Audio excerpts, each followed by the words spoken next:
Perfect. Well, thank you, everyone. I'm Deb Thul. I'm, as I said, the program coordinator for the Adolescent Transition Program at the Alberta Children's Hospital. Most of my work is really to support ambulance. Oh, can people hear me? Yeah. Most of my work is supporting ambulatory clinics to develop adolescent transition programs to prepare their patients for the transfer from pediatric to adult care. However, because I am available to help support individual transition planning on a consultation case-by-case basis, often receive referrals for those patients and families where the transition to adult care is more challenging and complex, or where navigation or access to adult resources and primary care is challenging. And so my experience is that these transitions are complex because the patients have multiple chronic health conditions or mental or a chronic health condition in combination with a mental health condition. They frequently have developmental disabilities, maybe even require like 24/7 personal care, or the specialized medical or psychiatric care that they require is not really readily available in the adult setting. And so those tend to be the referrals. That's kind of what I get in terms of complex patients. And so this is a diagram that was created in combination with an adult colleague who I was working with to develop a transition support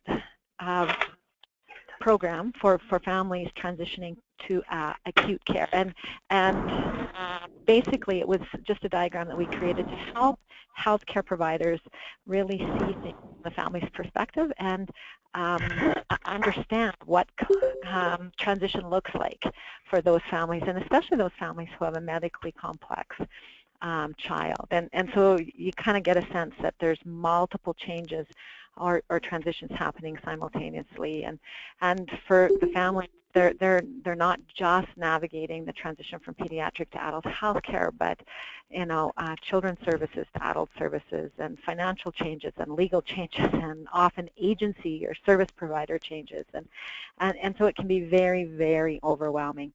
And especially if the services are different, or the eligibility criteria are different, or the level of support is different, or the services, and I find that frequently that's the case between pediatric and adult services, that those things change, eligibility criteria, level of support services, etc. So for the medically complex or fragile, or the person with comorbid chronic conditions, developmental disabilities, this season of life is filled with much anxiety, lots of uncertainty, and lots of stress.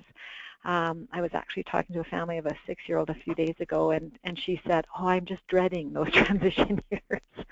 And so as sad as it was for me to hear that, a part of me got a little bit excited about it, because I thought, oh, it means we're talking about transition earlier, and people are starting to recognize the need to start preparing, from the time their child is diagnosed. So that made me a little bit excited. And then I also kind of thought, well, hopefully by the time your 6-year-old is 18, some of the current complex transition initiatives that are being implemented, not just here in Calgary, but across the country, will be well developed and provide increased support and services for those families. So it made me, sad, but also a little hopeful.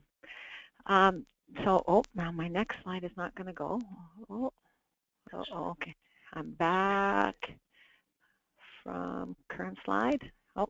So these are just some of the initiatives that I'm involved with, or that kind of support complex transitions. And so, I'm scrolling through. Is it supposed to do that, Lisa? Okay, I'll go back. Anyway, so I'm going to talk about each one of them in a little bit more in depth, but I think I wanted to put them all together to kind of demonstrate that some of these initiatives I actually was instrumental in initiating, but a lot of them have just developed because transition is on a lot of people's radar, and so it's the collaborative piece is really emphasized here. I don't think we can do complex transitions in isolation. We really need to collaborate with other adult healthcare providers, service providers, government agencies, community agencies. We can't really do the work alone. And I think part of the process is really to identify it, through these partnerships where the gaps are in the system and collaborate with our partners to address the gaps. And so, I think it's just beginning work here in Alberta, here at Alberta Children's Hospital and across the country. So the first and probably the biggest initiative that I'm involved with is the Successful Transitions Committee, and we've now joined another Calgary Complex Needs Cross-Ministry Committee, and so we're kind of merging the two committees.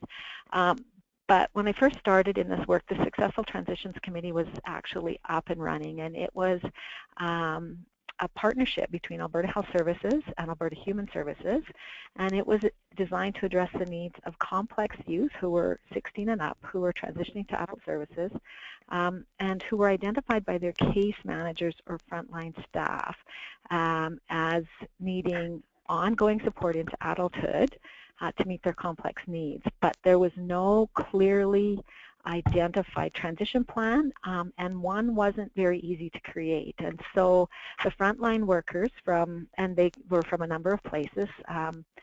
It could have been Alberta Children's Hospital or Child and Adolescent Addiction and Mental Health, Disability Services, Child and Family Services. We had a lot of permanent guardianship order, complex teens come to the table.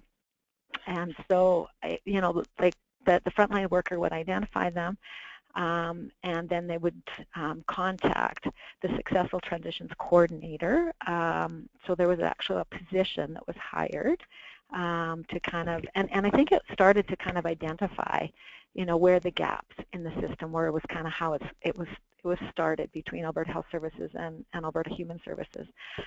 Anyway, so kind of the process was that the frontline worker would identify this person who needed transition support, would contact the Successful Transitions Coordinator, who would do kind of a bit of a pre-screen to determine level of complexity and if the transition concerns that they were talking about could be resolved in another way, either with that Successful Transitions Coordinator's help or a referral to me or just kind of a couple people getting involved. But if it was identified that the person really had multiple complex needs that we all needed to come together to address, like funding, housing, medical, mental health, then the case was presented to the committee. And the committee consisted of management representatives from mental health, medical transition, home care, child and family services, disability services, persons with developmental disabilities, which is a funding source for community access, respite, employment supports, day programming here in Alberta, AISH, which is the funding source for adults with a chronic health condition that severely limits their ability to earn a living, so that it provides funding for daily living expenses, room and board.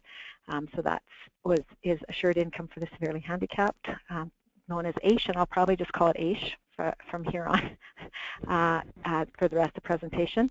The Office of the Public Guardian and the Office of the Public Trustee. So we spanned multiple government organizations, and we would sit together, the case would be presented, and then we would discuss how we could remove the roadblocks for kind of stretch resourcing or kind of look at our eligibility criteria and brainstorm solutions to overcome some of the challenges.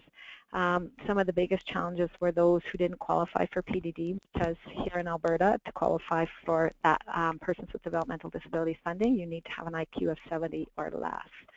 And so, that was often problematic for some of the high-functioning autism or the fetal alcohol population, and so they would often fall through the cracks. And so trying to find sources of funding into adulthood that would provide the supports that they need, ongoing case management, that kind of thing, was rather challenging. So we would sit around the table, identify kind of what the needs were, brainstorm solutions, and then agree about who's going to be responsible for what. And then from that, an integrated case plan was developed that would outline the recommendations and the action items that we each agreed to, and then we would, move forward in taking action on those things. And so that was kind of how that committee works. Like I said, recently the Calgary Complex Needs Cross-Ministry Committee was established because they actually came to one of our committee meetings and kind of said we need to have something like this for all complex adults in the Calgary area. And so they started their own committee, and we kind of realized that there was a big overlap and lots. All the people that had the successful transitions were on the Calgary Complex Needs Cross-Ministry Committee. And so now we've kind of merged the two so that we can, prevent, some meetings from happening. So anyway, so that's kind of that initiative. Then we have here in Calgary Celebrate the Journey annual transition fairs for youth with disabilities and their families. And this annual expo provides information and education to families of youth with disabilities about kind of community government agencies that offer transition support or services to adults with disabilities. So there's usually about 40 agencies that come together, and they provide information about any number of things: recreation programs, education and employment support, job training. I'm usually there, so there's medical transition information, adult home care, legal and financial services, equipment, housing, transportation, day programs, counseling for adults with disabilities, and so on. And we usually have, or not usually, we always have the Office of the Public Guardian there, PDD and AISH, and they do one-hour presentations specifically about their programs to give families information about, how that decision-making thing and the funding programs work here in Alberta for adults, and then they're available after their presentations to answer questions by any family that's in attendance. So this fair was initiated several years ago by a social worker here at the hospital who worked with neuroscience patients who are transitioning to adulthood. And I now, that person is no longer with us, so I now sit on the committee, the planning committee, with 5 other agencies here in the city, community agencies as well as government agencies. And we've really found that as we work together collaboratively to host this, we've also formed relationships with each other and with other community organizations and government representatives, and that's really helped us support youth with complex needs that come across our plate. So for example, if somebody, for example, one of the people on the committee is involved with family supports for children with disabilities as well as persons with developmental disabilities, and so whenever he has a transition case conference for someone with comorbid chronic health conditions, he invites me to attend those so that then I can start to provide the family with information and support regarding the medical transition. I've worked with another person on the committee who actually helps fill out government application forms, applications for PDD and AISH, and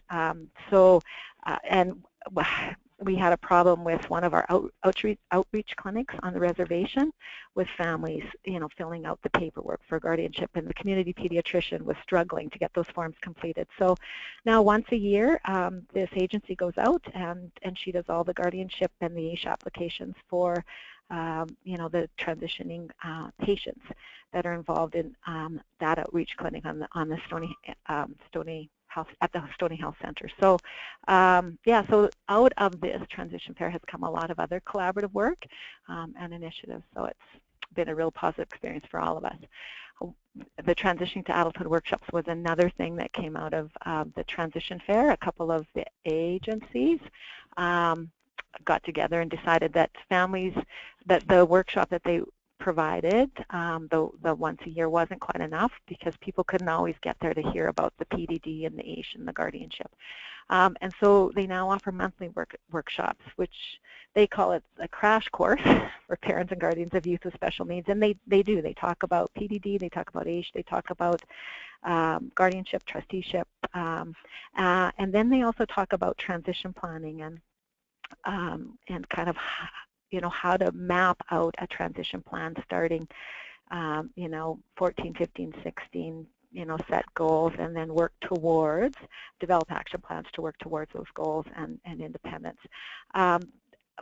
After the workshop, one of the agencies that's involved with the workshop will go out and meet with families and help them fill out all the government applications, which is a huge help. And families are, you know, who struggle to fill out all those forms receive lots of navigational support. And then the other agency, if the family has funding through Family Supports for Children with Disabilities, can go in and meet with the families and actually help them develop a transition plan for their young adult.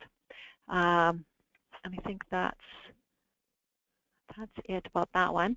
The partnership with Calgary's own primary care network, so that's one of the biggest concerns that families often come to me with.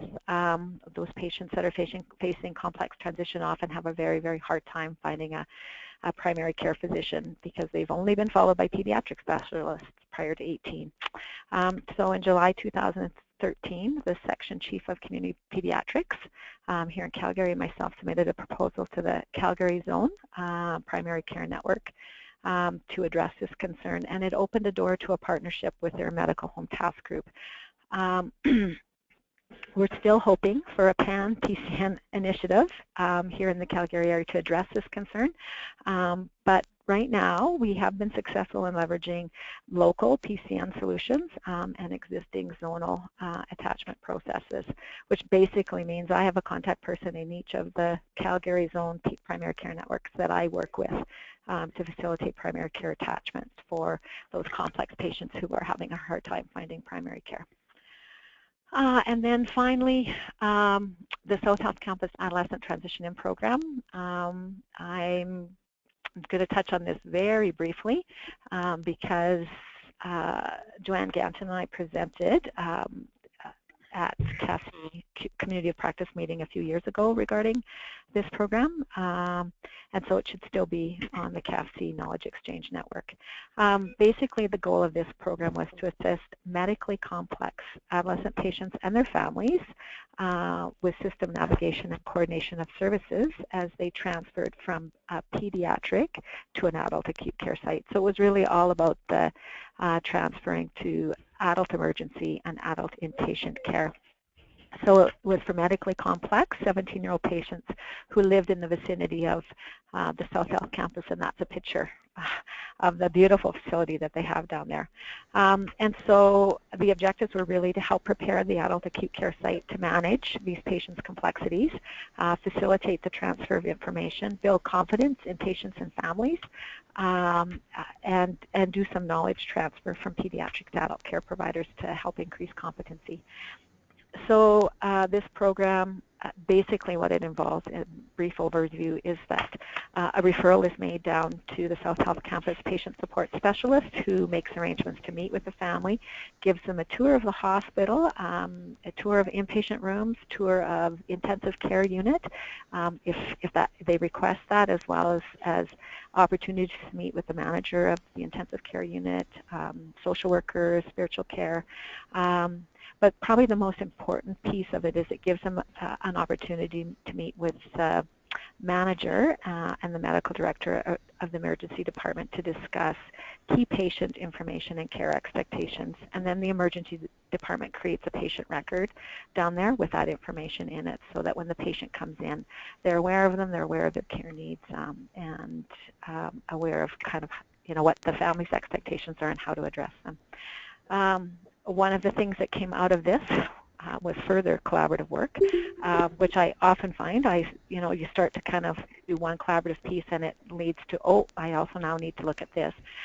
One of the things that we have here in Calgary is something called an EMS repack system. So it doesn't necessarily mean if you live in the vicinity of South Health Campus that if you're in an emergency situation and EMS comes to pick you up, that you're going to end up at the South Health Campus, because if they're busy, they might ship you off somewhere else. And so working on this program with South Health Campus also meant that I needed to do some collaborative work with EMS to ensure that the patients who were, expecting to go to South Health Campus for their emergency care were actually transported there by EMS. And so that's opened the door for some good collaborative work with EMS and the complex population as well. So yeah, that kind of in a nutshell is some of the things that I'm involved with. And basically I got involved with each of them either because transition is on everybody's radar and everybody's keen to kind of collaborate and work together, or because I had a transitioning patient that needed some supports and was like reached out to other collaborators and started pilot programs. So that's my presentation. Any questions? Thanks very much, Deb. Does anybody have any questions or comments around what's going on in the Calgary area? Deb, this is Kush speaking. That was really great. Thank you for that. Just off the top of your head, the only question I have is really of like kind of the what comes next. Like what's on your wish list for or the sort of South Health Campus in general, or sorry, Alberta Children's Hospital in general? Well, I think that there's really lots of work to be done. South Health Campus is one acute care site. I'd really like to roll that program out to every acute care site.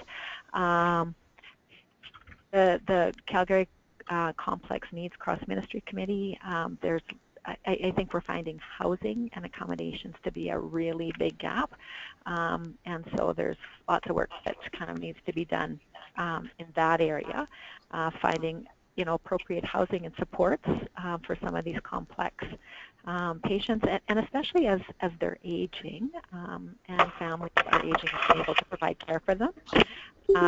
And something appropriate, especially if they require 24/7 care. We're finding the Duchenne muscular dystrophy population, for example, who require lots of care, want to not live with mom and dad anymore. We don't have appropriate supports for the 18 to 30 population. They put them in with the 65-year-olds, which is really not appropriate housing. And yeah, so I guess those would be some of the, as I mentioned, I think the primary care, I'd really like to see some sort of primary care initiative where we kind of all the PCNs work together to provide some sort of an easier solution than me doing this, going to, for every complex patient, going to the appropriate PCN to kind of help get them attached. So something more global would be nice, but what we've got is working for now. Great, thank you.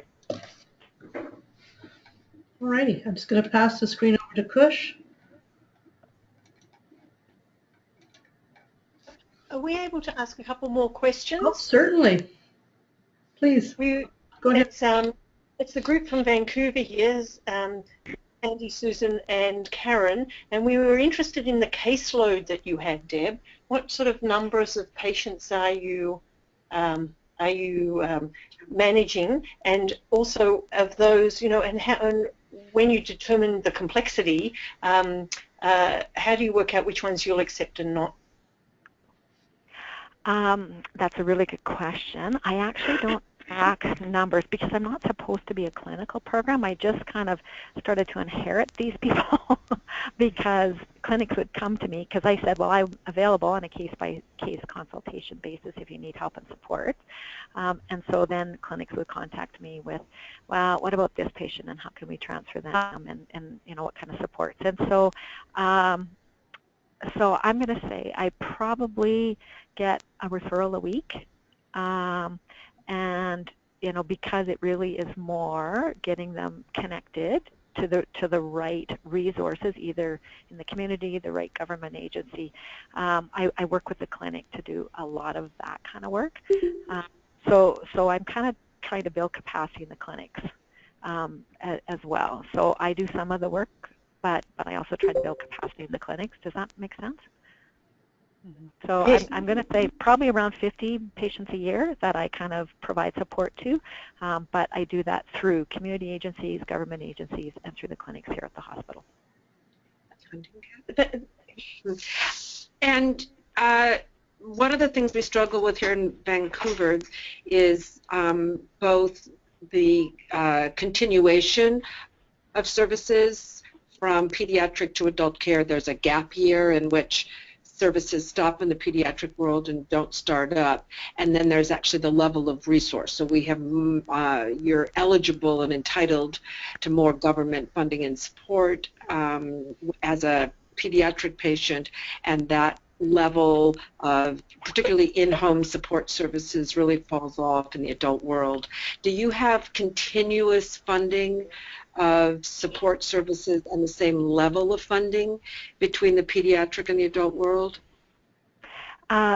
That's definitely more of a challenge. I know I'm thinking specifically for those people who have like 24/7 care in their home, and I know that I've worked with a couple of families where that's been a really big challenge for them because, of course, the funding levels are a little less in the adult world. But if the person qualifies for funding through persons with developmental disabilities and is willing to kind of do family managed supports, and they also qualify for funding through adult home care for personal supports, what families can do is they have to keep the money in separate pots, but what they can do is they can blend it and often kind of bridge that funding gap, because what they use their AISH money and their PDD money and their home care money, and can usually manage to kind of stretch it to have that 24/7 type of support that they were accessing previously. And we don't have the gap here. You guys transfer out at 17. We don't transfer out till 18, so there isn't a gap here. And for people who are really complex, we actually do the PDD, Persons with Developmental Disabilities funding, for those who have developmental disability. They will do, you can actually put the application in at 16, especially if you know that finding an agency is going to be challenging to kind of do day programming, or if the housing piece, the accommodation piece, if that's going to be a challenge, so that PDD has the application and has kind of, they're kind of accepted for PDD at 16 and a half, and then they have a year and a half to start to put the supports in place so that, when the FSCD funding ends and the PDD funding can kick in. Fantastic. We've got a million more questions, but we'll connect with you offline. Thank you. It was a great Yes, absolutely. Great. So this is Kush speaking. I'll just pick up, and as I said, this presentation is fairly short. Megan Henze, who was planning to co-present, is actually essentially taking the lead on this component of our program. So I've done my best to just pick up where we've left off. So with a quick summary of what our program does, the Good to Go transition program at Sick Kids, essentially we are a consultation service, and we're accessible to individuals hospital-wide, and we have kind of these 4 domains that we focus on, which includes resource development, our staff support and consultation on transition programming, education on transitions knowledge, and that could be to staff, patients, and any other stakeholders. And we're always, of course, trying to include research and evaluation in any of our transition interventions. A small part of what we do that overlaps in all of these areas is operate a transition clinic.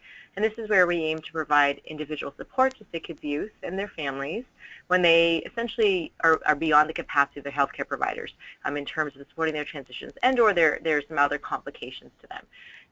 Recognizing that there are thousands of kids that graduate and leave Sick Kids every year, the focus of our transition clinic is really sort of twofold, one of which is to provide those direct services and to learn directly from the patients about what sorts of additional needs we need to develop.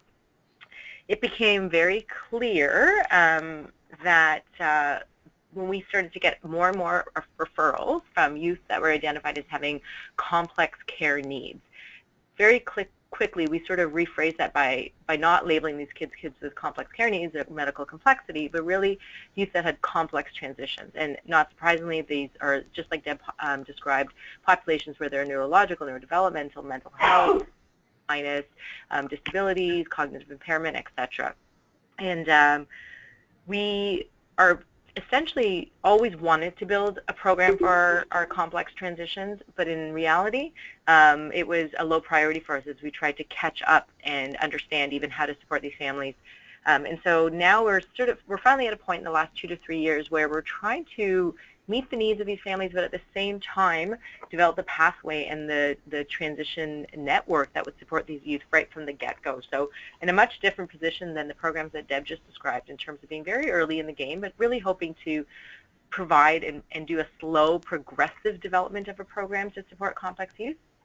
Essentially, as we know that more and more cohorts of these individuals within our own system are starting to graduate. So we started by really recognizing that, when we look at our role, we're looking at all patients with chronic health conditions, and we had to sort of have a device somewhere, and we essentially looked at the difference between those with cognitive impairment, those without cognitive impairment. In Ontario, this really matters in terms of the access to supports later on, and I'll explain what that means in a minute. And so this kind of shaded black box was our gap, and we recognized we needed to do something more for these families.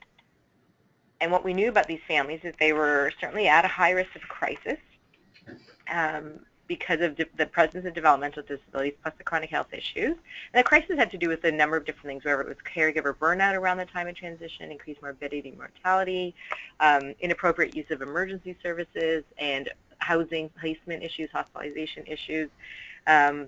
We recognize that, of course, these youth are not going to be leading their care, and our typical shared management approaches just wouldn't be suitable. And so we further were able to kind of parcel out how we could support these groups. And we recognize that, again, within Ontario, youth that meet criteria or eligibility for Developmental Services Ontario, or DSO, which is essentially our gatekeeper to all funding and rehabilitation and a number of other services that a young person in this clinic or with these kind of complex care needs would require. And so we're really focusing on those that meet the eligibility for the DSO criteria. And if you look at the boxes highlighted in red, these are the ones that we think have the most complex care needs. And we're having to develop these plans from A, B, C to F that might have some areas that overlap, but also quite a number of differences.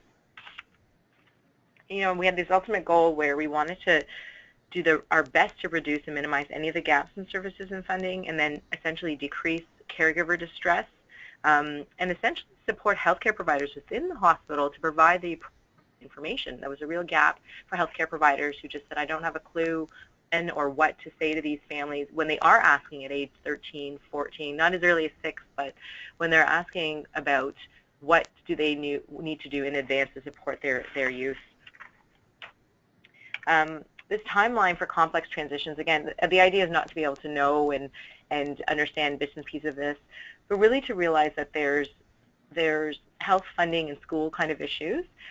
There's different systems involved. So the shaded purple groups are a DSO or ODSP, so Ontario Disability Support Program. There's a number of other programs.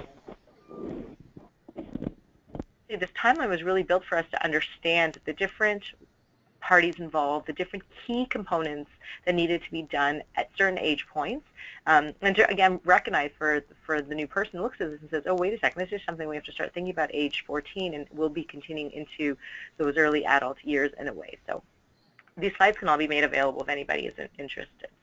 So a big part of what we're doing is we're trying to build this complex transition program, simply even really try to understand where the risks are, understand where we could do quick and dirty interventions if it's suitable, and where we really need to build our networks to move forward in a way. I think it's always nice to be able to have somebody be able to visualize the complexity, very much like Deb's first slide that said, wow, this is a lot of stuff going on at any one time point. So what have we learned?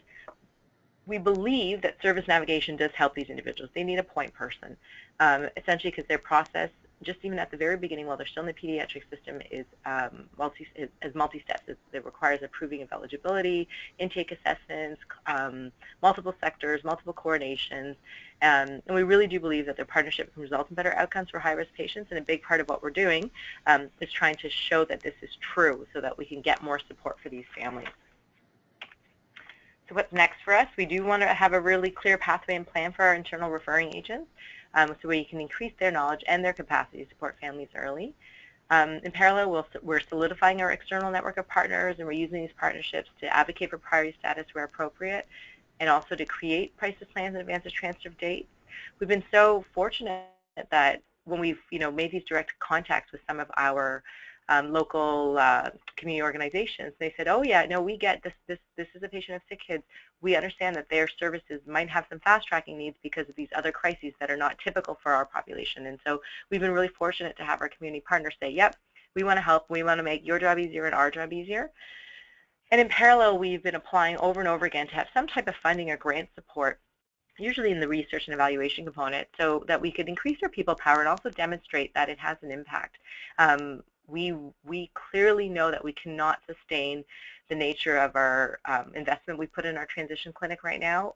We're a really small team, and transition navigation isn't necessarily even part of our objectives. And so essentially we want to ensure that we can build a sustainable plan as we move forward. I'll give you an example of something I'd also like to sort of send around. So we presented at 2 conferences recently, trying to sort of highlight some of the different tools we've been building. So this is just a copy of our poster. We wanted to really highlight that as we do this and as we try and meet the needs of patients and the healthcare providers, we are trying to build the tools for complex transition. So our pathway, for example, our transition resource guide, even an assessment report template is so useful for other individuals who might be kind of figuring out, well, what is the information I need to assess and then pass out? And then here's sort of in the center of the page, you can see we're trying to develop a number of one-page handouts that could summarize all the key information. And again, I wouldn't expect to be able to read these quotes, but we're getting good feedback from parents, from healthcare providers, and from the community agencies that say, yes, this is the kind of work we really do need. And then we've tried to also, in a poster at a conference, just kind of look at the roles and responsibilities when you build in networks outside of the hospital. So specifically, we've got, oh, never mind, use that.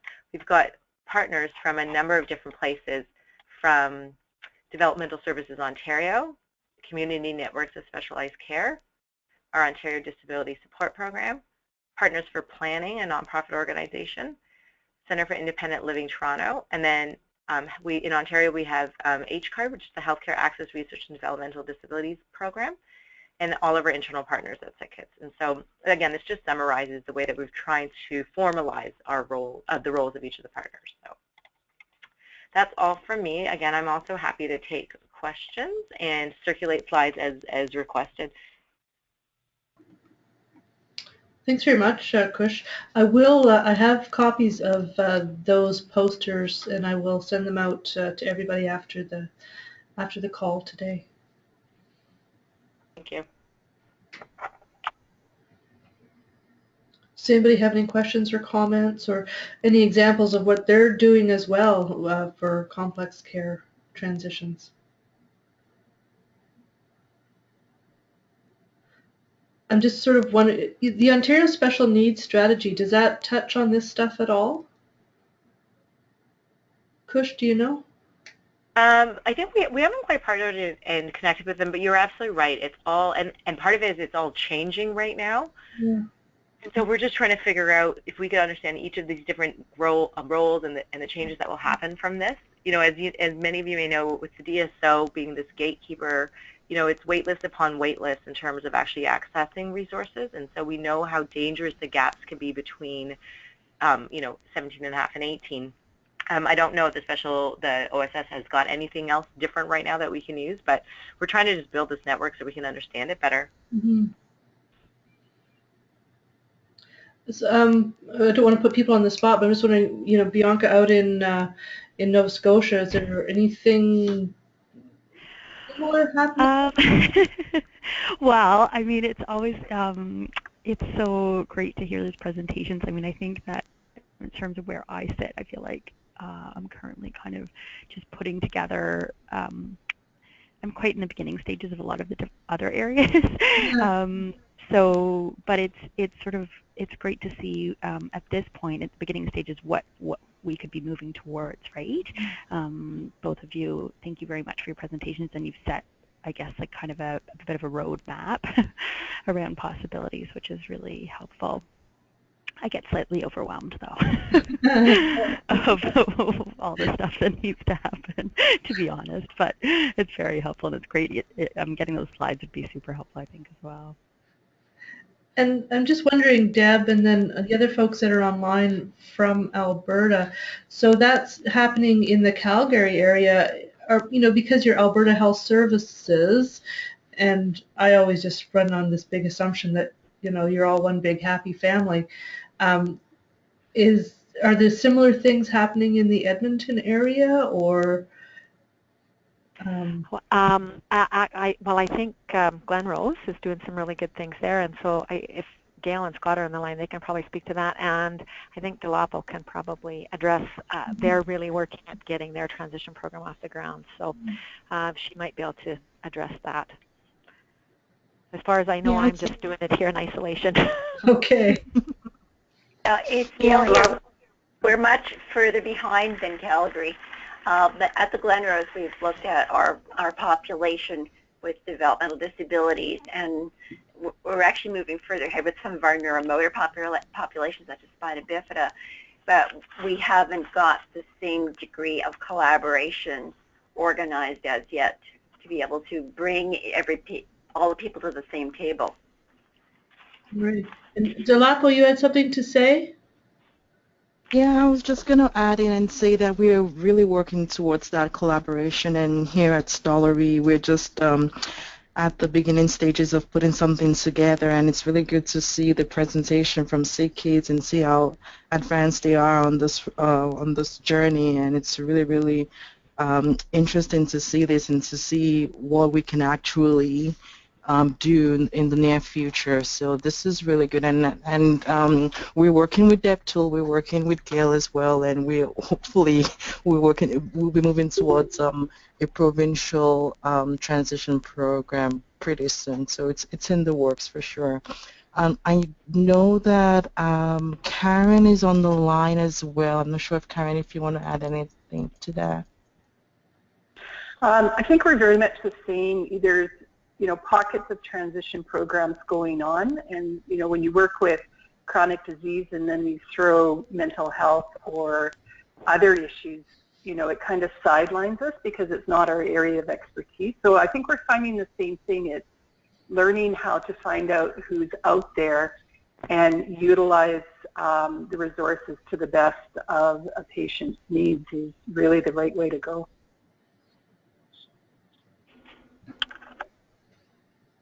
Great. Any other thoughts? And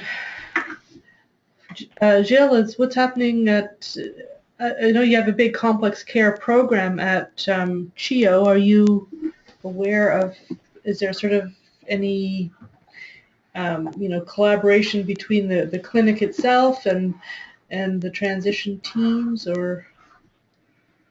Chantal is heading the complex care team for transitioning, and it's always, I was debating of adding this comment, but I guess now that you singled now me that out, I put it on the spot, yeah. I'm going to add a comment, because basically great presentations and great cooperations, and I like the way Calgary you have, Debbie, when you describe how you brought a lot of resources in recreation, and because recreation actually, when I'm dealing with a lot of the cases over here to transition to adult mental health services or any kind of other services, whether it's developmental also, we're missing that a lot in the adult world. And when you mention recreation, you kind of buzz something to me, and also using the word plan, because we got great plans over here. We set up the plans, but I'm finding if you don't create a protocol, the plans are sometimes difficult to, to activate in a timely way. But when we establish protocols, and there's one protocol being established now for the youth at the Royal Ottawa Hospital to access adult mental health services, you get quicker services for the more complex needs. So my comment is, and I'm throwing this to Deb and to both Deb and Kush who presented, when you talk about planning, is that really including protocols, or is just planning for the transition? For us, certainly, it's a protocol component. I mean, we really want to be able to have some direction for healthcare providers, our families, and our different partners within our, even if we just start within our walls, and pulling in information that's out there. Most of us know that for this population, there's a gap, right? There's a gap on what is appropriate to be done. That being said, there are some very key things, practical things that need to be done, and we don't even have a prototype or guidelines on how to share that information within our own walls. And people will say, okay, at age 16, I need to get this application complete, and it's not just one form. It's, oh, I need to also ensure I had this done and that report, etc. And it's silly to think of those small things as potentially, derailing somebody's transition planning, especially when you're planning it early enough. I don't know if that helps explain a bit of that. And I would echo that there's some aspects of the program here that are protocols, but some are just plans, and that is, I think, when I watched Kush's presentation, because so many of the initiatives are kind of like, okay, how can I support this patient? And so you develop a plan, pilot a program that seems to be working, but, when staff change, how sustainable is it? And so I think that's the key with protocols, right, is that it makes it sustainable. And so probably definitely some work to do here in Calgary around the protocol piece as opposed to the plan. And you mentioned another thing, Deb, when staff change, how much of an impact does that have on planning for these transition to services, to adult services? It's almost like you have to restart all over again, depending on who that key person is, of course. That is changing. But I'm finding on a regular basis having to continuously reconnect with individuals into the certain resources that where individuals have left, and it seems that part of the transition then is lost and you have to rebuild it again. Yeah, and I would totally agree with that. That's exactly what I find. And I think Kush touched on that, because their program, like ours, is kind of a hospital-wide consultation service. And so it's part of being that knowledge broker and continually providing education on transition. But yeah, and in, programs that we develop with the adult world, there's even a bigger staff turnover over there, and so ongoing need, like the South Health campus, the emergency department manager left, and so it was like bringing the new emergency department manager up to speed, and so yeah, as people leave, then it becomes some of the sustainability pieces is challenging when there's just me as the knowledge broker. Can never leave, Deb. Scary. That's a scary thought. I think protocol is a good idea, so thanks for bringing that up. Go ahead. One more comment to add. Good news is over here is that we've established what they call emerging adults, and it's being located at the Royal Ottawa Hospital, where the age range is from 16 to 25, and they're really looking into the concurrent disorders, in other words, mental health with addiction issues, or it doesn't have to be addiction, it has to be substance use, and really cutting down on the barriers where there's a good, strong possibility of the individuals referring themselves to the program without having a physician to refer. So there's great progress being done over there at the Royal Ottawa, and they're already hiring at this time, and the program has kind of slowly started in its practice, so we're hoping to see what happens in the next year. So that's really good news in the Ottawa area. Yeah, that sounds wonderful. Can I just ask a question about how you're defining chronic disease? Or are you using diagnosis codes as part of, if you have this disorder, it's automatically, complex, and then if you have combinations of issues? Who are you addressing the question to? Anybody who's got a grasp on defining chronic disease. I'll tell you what we do with our group here. Because we didn't want to limit our services or supports, and we recognize there's some overlap, we essentially tried to develop our own definition of complex transitions, and I have that somewhere, but it was recognizing that it was the comorbidity essentially of a number of different things. And what that would do is wouldn't exclude youth that have what is a very specific definition of youth with complex medical condition, so CMC I think it is, that's kind of used in the literature, and that is like that percentage, I think it's less than 1% of the population in Canada even, and so when we talk about chronic health issues, we're really talking about any youth that will likely have to use the adult healthcare system essentially in the same manner that they were using the pediatric health system to deal with something that's lifelong, potentially life-limiting, and or is going to be present. So that does include a youth that might have, at most a simple physical disability, right? But they are going to have to access and use the adult healthcare system for different things along the way. And Deb, you may have a different explanation or use?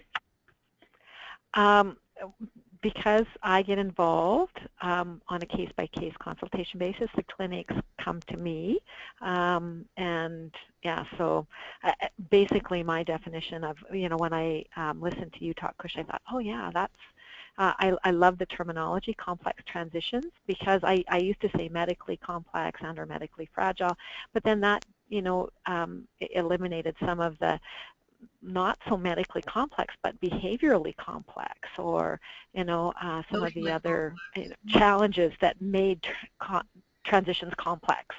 And so, yeah, I don't really have any sort of definition. I just have the case-by-case consultation. They come to me, and if it's something that they need support and help with, it becomes complex. So I am going to have to sign off. This is Kush, but thank you very much. And as Lisa said, she will do a quick update if we have a minute or two. Otherwise, we'll circulate appropriate slides, etc. Take care, everyone. Bye-bye. Thanks. Bye-bye.